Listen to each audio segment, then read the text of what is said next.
Olá, estudantes, tudo bem com vocês? Então, vamos para mais uma videoaula dessa semana, tá bom? Então, nós vamos conversar um pouquinho e conhecer alguns documentos comerciais, né, que fazem parte da nossa rotina, ok? E como vocês podem perceber, chegamos ao final da unidade 1, né, do livro do volume 1, de rotinas administrativas, tá bom? Então, na semana que vem, vocês vão desenvolver uma atividade com os professores de vocês, né?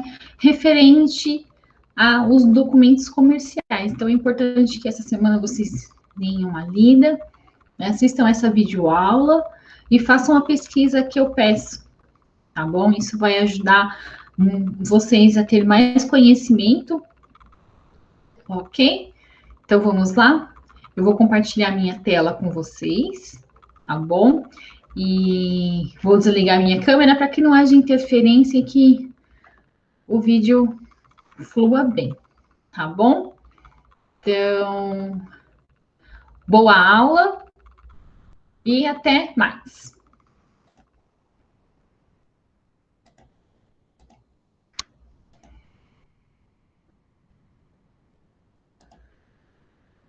Só um minutinho, que eu já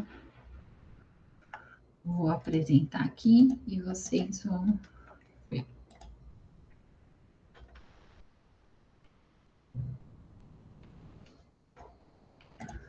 Então, essa aula vai ser sobre os documentos comerciais referente ao C2, rotinas administrativas do nosso curso de assistente administrativo. Então, nós já vimos que uma empresa precisa ser extremamente organizada em todos os aspectos. E quando falamos em documentos, precisamos ser muito mais organizados e cautelosos. Os documentos comerciais são de grande importância, pois é através deles que a empresa realiza suas operações comerciais. E vocês, como assistente administrativo, terão acesso a eles, o que inclui o preenchimento de cada um, tá bom? Então, uma parte desses documentos comerciais que nós vamos conhecer agora é o cheque, tá bom? Então, o cheque é uma ordem de pagamento no qual quem emite tem a finalidade de pagar algo, sendo um instrumento que garante a segurança das transações, uma vez que não é necessário portar o valor monetário e ficam garantidos em segurança no banco. Estão sendo gradativamente substituídos por outros meios, principalmente nas compras a prazos, porque a lei não prevê tal uso, né? Então, o comércio, né, não é obrigado a aceitar o cheque como forma de pagamento. Nós sabemos, né, que ainda as pequenas e as empresas de pequeno e médio porte ainda utilizam bastante, tá bom? E ele está aí, presente, né, na rotina dos empresários, tá bom? E no cheque tem 3 personagens, tá bom? Então, o primeiro personagem é o sacador, ok? Então, o sacador é a pessoa que emite ou saca o cheque. O sacado é o banco, né, que recebe esse cheque e faz a compensação dele se houver fundos. Então, no momento que nós chegamos lá no banco para sacar, ele vai verificar se tem ou não saldo, né? Vai analisar para ver se pode liberar o dinheiro. E aí o tomador, que é a quem o cheque se destina, sendo terceiros ou o próprio sacador, né? Que no caso, quem recebe o valor vai ser a pessoa que vai receber o valor que está destinado lá, tá bom? Então, o cheque é um instrumento à vista, porque uma vez apresentado ao banco, é imediatamente convertido em valor monetário, sem adição de juros. Então, o valor que está lá, se você tem que receber R$ 500, você vai receber R$ 500. Não vai ter uma adição, né? Não pensa lá que vai chegar e vai receber 600, né? Vai receber os 500, tá bom? E também não tem um desconto desse valor, né? Não entra nenhum juros, nem adição para você, ou para mais ou para menos, tá bom? Então, tem os tipos de cheque, né? Então, o primeiro é o ao portador, que qualquer pessoa com cheque pode sacar o valor que está lá emitido, tá bom? O nominal, somente a pessoa que está mencionada no cheque, mediante a apresentação do documento de identidade, vai conseguir receber o valor que está descrito lá. O cruzado, né, que na hora da emissão fazem-se duas linhas diagonais, então a pessoa não vai poder sacar, somente depositar na conta do beneficiário ou na agência que tiver indicada no cheque, tá bom? E o pré-datado, né, que é quando a pessoa pede uns dias para pagar o valor. Então, um exemplo, eu vou emitir o cheque na data do dia 24/5 para pagar no dia 31. Então, somente no dia 31/5 a pessoa vai lá e faz o depósito desse cheque para receber o valor, tá bom? E aqui eu trouxe para vocês um modelo de cheque, né? Então, vai ter o número da agência, do banco, o número da conta, o número do cheque, o valor por numérico, né? E aqui por extenso. Se for nominal, vamos colocar alguém, aí vai se colocar a cidade, o dia, mês e o ano e vai assinar. Né? Aqui a gente vai ter os dados do banco para poder fazer esse recebimento, tá bom? Então, se ele é cruzado, pode-se fazer duas linhas aqui ou duas linhas no meio, tá bom? Normalmente, como é de empresa, já vem carimbado, né? A máquina já preenche, né? E só precisa levar para no caso, a pessoa responsável, né? Para que ela assine, tá bom? Então, o legal de vocês observarem é que, assim, ó, as empresas, vocês já viram, né, que elas usam alguns softwares para facilitar essa guarda desses documentos, né? Então, elas têm um banco de dados. Então, o que é importante vocês fazerem, né? Anotar o número do cheque, o valor, para que esse cheque foi destinado, né? E o dia. Porque se acontecer desse cheque voltar, pelo número do cheque vocês vão saber, tá bom? Então, também, né, uma outra dica é vocês fazerem uma planilha, né? Uma planilha de controle no Excel desses documentos, porque às vezes vai que o sistema, né, dá uma pane, né? E vocês precisam olhar. Então, se vocês tiverem a planilha de vocês, né, para esse controle, já vai ajudar que vocês vão conseguir identificar, tá bom? Então, o próximo documento é a nota promissória. Então, a nota promissória é um documento assinado por uma pessoa, que é o subscritor, que promete pagar um determinado valor para outra pessoa em data e local determinados. Uma promessa de pagamento, se porventura houver uma falha nesse pagamento, o prejudicado pode ir no cartório e processar a mesma, trazendo vários prejuízos para o emissor. Tá bom? Então, a nota promissória, ela é uma confissão de dívida, tá? E temos os personagens. Então, a gente tem o emitente, né? Que no caso é você, que está fazendo a confissão dessa dívida, e o beneficiário, que no caso é o credor, né? Que vai receber o valor que está expresso na nota promissória, tá bom? Então, aqui, ó, aqui a gente tem a nota promissória preenchida, né? E eu trouxe para vocês, ó. Então, aqui vai o nome do favorecido, que é a pessoa que vai receber, o número da nota promissória, a data do vencimento dela, o valor dela por numérico, né? E depois o dia, né? Então, aos 2 dias, né? Preenche aqui o dia, pagar, né? Ou pagarei, então pagarei por esta única via promissória para o fulano e o CPF, tá bom? Então, assim, eu fiz a nota promissória, então eu estou prometendo que nesse dia eu vou pagar a pessoa. Então, se eu não pagar, ela tem aqui, ó, o meu CPF e ela vai cobrar, porque ela está me emprestando esse valor que eu prometi que eu vou pagar, né? Então, tem que tomar bastante cuidado quando se mexe com a nota promissória por conta disso. Então, pode-se ter um avalista, e aí os dados do avalista vai nesse campo, e o dado do devedor, que é o emitente, que vai aqui, ó, tá bom? O local do pagamento, tá bom? E a data da emissão, ok? Então, com esses dados aqui, a pessoa pode. Eu prometi pagar para essa pessoa, que se eu não pagar os meus dados, tá aqui, ó. E aí ela pode ir na justiça, tá bom? E aí a gente tem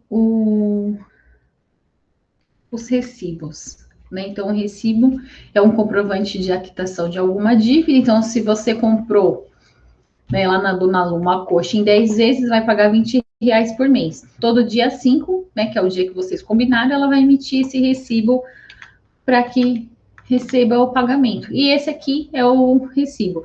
Esse talãozinho é o talão básico, né, que nós compramos em qualquer papelaria. Mas ele se faz muito válido, tá bom? Porque a empresa, às vezes, pode bater o carimbo aqui, né, e assina-se, tá bom? Então, por por esse meio, né? Também, se não for cumprido, a empresa ela pode ficar com o nome sujo na praça, né? O que não é muito legal, né? Então, tanto com o recibo ou com a nota promissória, né? A pessoa pode ir no cartório e fazer-se receber, tá bom? Então, aqui no recibo, né? O número dele, valor, recebemos, né?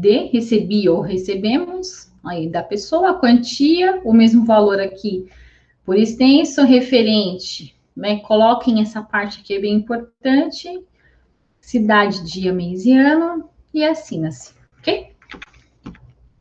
Bem simples.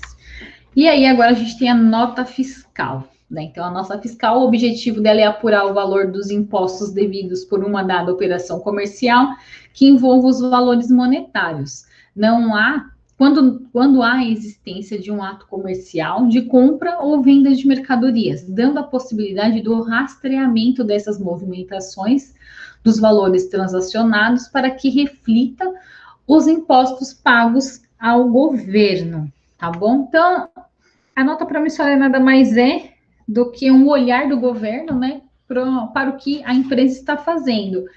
E se por acaso eles pegarem alguma coisa, sonegar impostos é crime. Então a empresa precisa mencionar todos esses valores, né, tanto de compra e de venda, para que se houver uma auditoria, né, eles vão ver que está tudo certinho com a emissão da nota, tá bom? Então, esse é o modelo de nota fiscal. Então, aqui a gente tem para o código, né? Se é uma entrada ou é uma saída, a natureza da operação. Então, as empresas têm uma lista, né, para colocar aqui, então, com os códigos, né, que é o código que coloca a empresa tem, tá bom?